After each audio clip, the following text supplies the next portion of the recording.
Bismillahirrahmanirrahim. Assalamualaikum warahmatullahi wabarakatuh. Waalaikumsalam warahmatullahi wabarakatuh. Buya Yaya yang saya hormati dan Allah muliakan, dan mudah-mudahan semua jamaah dimuliakan Allah SWT. Amin ya rabbal. Yang pertama saya tanyakan kepada Buya, di desa kami ada orang pendatang, ya, bikin rumah, bikin perusahaan, lalu bikin masjid. Bikin apa? Bikin masjid. Oh, ada orang bikin masjid. Ada orang pendatang bikin rumah dan bikin masjid, termasuk asapnya. Lalu masjid ini dipakai Jum'ah dengan jamaahnya dari pendatang. Masjid ini sekitar 400 meter radius meter dari masjid jami di desa. Ini tanpa koordinasi dengan desa, dengan ulama.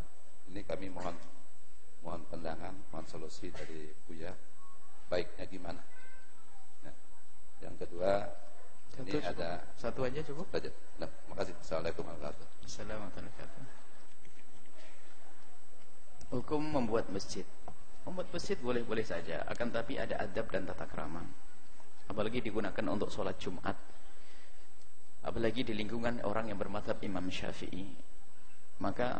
Makanya membuat kebaikan itu sendiri harus ada pembimbing. Tidak boleh dengan hawa nafsu. Bukan mentang-mentang Anda orang kaya lalu Anda membuat masjid. Dan masjid hendaknya harus wakaf. Karena tidak wakaf tidak sah dan tidak jadi masjid. Nah, masjid harus sudah diwakafkan dan diberesi urusan wakafnya. Jangan sampai bapaknya mati nanti diwaris, masjidnya dijual, besok jadi diskotik nanti. Na'udzubillah. Nah, kalau kita ingin membangun masjid sendiri, hendaknya berkomunikasi dengan orang yang ada di kiri kanan tersebut, apakah bakal dibuat Jumat atau tidak. Sebab di dalam mazhab Imam Syafi'i ada aturan masalah sholat Jumat. Kemudian jangan sampai kita itu datang ke tempat yang baru itu membuat tidak nyaman sebagian orang, termasuk tokoh masyarakat. Apalagi nanti kadang datang dengan akidah yang aneh, itu diusir saja, karena merusak. Akidah sama saja harus adab dan tata krama. Tidak bisa seenaknya kita bangun masjid, harus ada tata krama. Tujuannya adalah biar terjalin ukhuwah di situ. Baik, kemudian setelah membuat harus ada komunikasi yang baik supaya tidak terjadi permusuhan. Dan tidak semua masjid untuk sholat Jumat. Barangkali membangun masjid hanya bisa menjadi wakaf, kemudian bisa itikaf di dalamnya, biarpun tidak digunakan untuk sholat Jumat, mungkin. Kemudian jika suatu ketika dibutuhkan untuk sholat Jumat, ini bagaimana? Karena memang komunikasi baik, gak ada masalah. Lalu ingin menggunakan masjid tersebut untuk sholat Jumat. Ini berbeda, ini masalah hukum ya, sholat Jumat. Ini masalah hukum tentang sholat Jumat. Beda tentang masalah bangun masjid tadi sudah selesai. Jadi bangun masjid harus adab dan tata krama. Tapi sebelum kita bicara tentang hukum sholat Jumat, kita lanjutkan dari masalah masjid. Kalau Anda tiba-tiba menemukan orang yang tidak beradab dan tidak punya tata krama, orang datang dengan itu semua, tidak boleh Anda jadikan musuh orang tersebut. Sudahlah, pun dia sudah membangun masjid, kita rangkul saja bagaimana baik-baik. Ini adab kita juga. Jangan mentang kurang ajar menghantar permusuhan. Berarti ada ketinggian di hati kita, jangan-jangan. Jadi pun dia sudah bangun masjid, dia keluar duit, apa? Memang dia sudah salah dari awalnya, tidak komunikasi, seenaknya sendiri. Yuk kita gandeng baik-baik.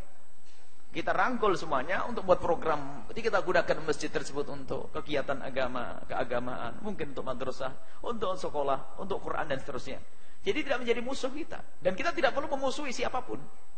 Ini adab kita juga. Jangan sampai kesalahan dibalas dengan kesalahan. Berarti kita sama dengan dia. Sama-sama tidak punya adab.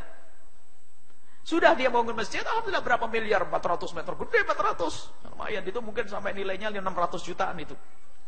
Dan segitu lumayan. Alhamdulillah duitnya untuk itu sudah kita gunakan untuk kebaikan. Baru nanti program kita bisa seiring, tidak bertentangan dengan program tempat kita. Termasuk kalau seandainya dia akidahnya mulai miring-miring begitu. Sekarang banyak orang yang gampang miring pecinya itu. Gara-gara haji sekali, umroh 2 kali, ke bawah sama orang berubah. Ini memang model macam-macam. Nah ini kalau sudah mulai miring-miring begitu, kita luruskan dengan cara yang baik tadi. Akidah yang benar, maka terjaga. Kalau kita memusuhi dia, lihat dia semakin jauh. Dan bukan akhlak itu. Akhlak kita bukan musuh, orang kafir saja tidak boleh kita musuhi. Bagaimana dia orang yang ahli sujud. Tidak boleh kita merasa tersinggung dan sebagainya. Lah itu berarti kita yang belum benar. Saya nih kiai di sini nggak diperhatikan, nggak minta izin sama saya. Duh, ngapain Ustaz kok begitu kan? Nah, ini kita juga jelek. Kita sudah lapang, oh Masya Allah. Pun dia sudah seperti itu, kenapa saya harus mendengki dia? Datangi, Assalamualaikum, kita datangi. Kalau nggak datang, Assalamualaikum, saya datang. Pak, ini masjid Masya Allah, biaya banyak, harus kita buat program yang banyak. Ayo sekarang kita padukan dengan program yang ada di masjid sana supaya tidak bertentangan. Mungkin bagaimana? Mungkin putra sana, putri sini atau sebagainya. Baru setelah ada komunikasi baik, nanti bakal sholat Jumat atau tidak sholat Jumat baru akan berjalan. Jadi tetap itu loh. Jadi kita akhlak mulia itu harus kita pakai. Adapun masalah melakukan sholat bagi orang mukimin, memang di dalam madhab kita Imam Asy-Syafi'i radhiyallahu taala anhu bahwasanya orang mukim bukan orang mustautin. Orang mukim yang bakal meninggalkan tempat tersebut tidak bisa termasuk dalam bilangan 40 yang dianggap sholat Jum'ahnya. Maka ini banyak masalah kalau begitu. Dari yang sholat mukimin, orang pendatang yang sudah tinggal di situ punya rumah, itu adalah mustautin. Kalau pendatang pekerja lain. Kalau pekerja dalam mazhab Imam Syafi'i adalah tidak sah, dan dalam mazhab Syafi'i harus 40 orang.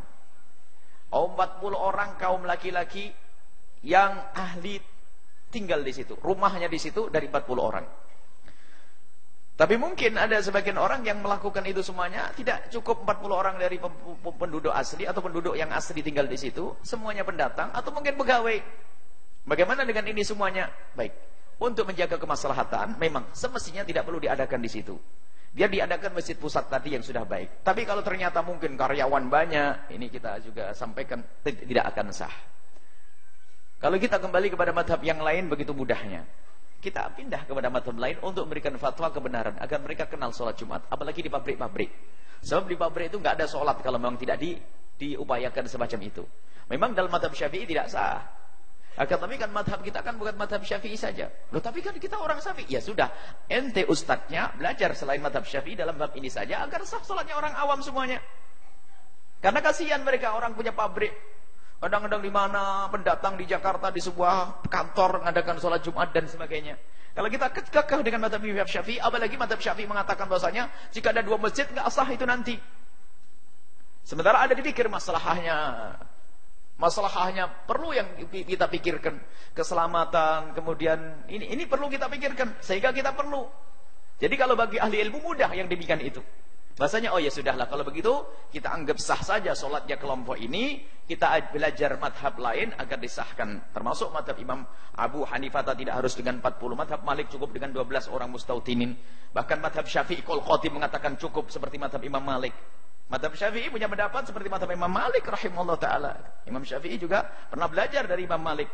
Dan juga madhab Imam Abu Hanifah, bahkan mendapat madhab Imam Syafi'i juga ada yang seperti madhab Imam Ahmad bin Hanbal. Kemudian masalah istiton sendiri juga ada khilaf. Cuman ini adalah untuk memberi solusi sesuatu yang sudah terjadi. Cuman kita jangan membuat aneh-aneh. Jadi kalau kita melihat kenyataan semacam itu, yuk kita lapang. Fikih Islam itu luas. Jangan kekeh seperti itu, kaku sehingga terjadi permusuhan. Dan biasanya kekakuannya ini adalah muncul bukan karena murni dia membela madhabnya, bukan. Mungkin karena kedengkian juga mungkin. Jadi sederhana. Al-amila baca barangkali para ahli fikih, para asatid, kalau pengen Anda punya wawasan luas masalah ini, baca Sab'ah Kutub Mufidahnya Sayyid Alwi Mufti Makkah.